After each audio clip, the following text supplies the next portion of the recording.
Кудайдын чакырыгы 26 май.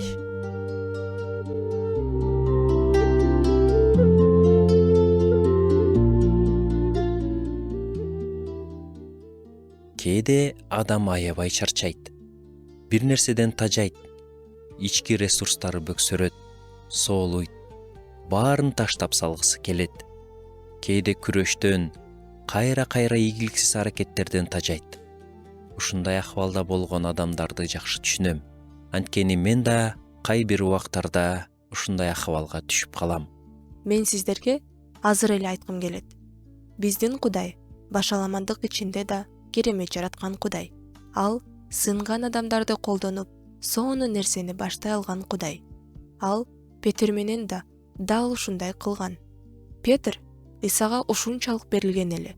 Ал тургай Исага болушам деп бир адамдын кулагын кыя чаап салган.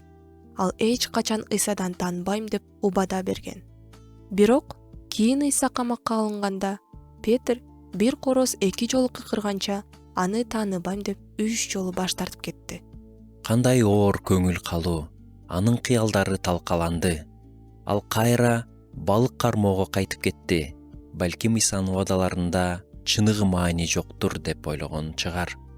Сизге тааныш угулуп жатабы? Сиз Кудайды капа кылдыңызбы? Жашооңуз күткөндөй болбой калдыбы?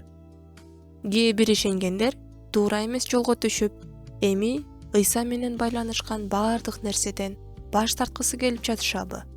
Петр да ошондой болгон. Иса жыйынды анын үстүнө курарын айтып жатса да, ошол Петр баарын таштап койгон.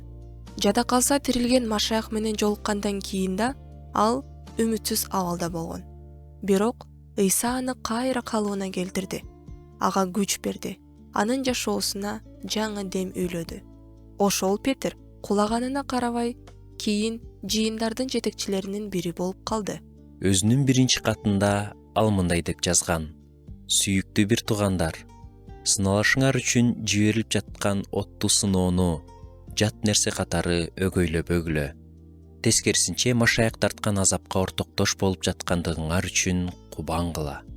Анткени анын даңкы көрүнгөндө кубанычка жана шаттыкка бөлөнөсүңөр. Достор, жашооңузга кыйынчылыктар келгенде Петрдин сөзүн эстегиле.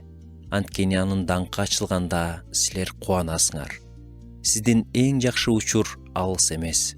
Сиз азыр тазалануу процессинен өтүп жатасыз. Сыноолор сизди келечекке даярдап жакшыраак кылат. Кудайды бүт жүрөгүңүз менен карманыңыз. Ага кайрылыңыз, ыйлаңыз, бирок баш тартпаңыз.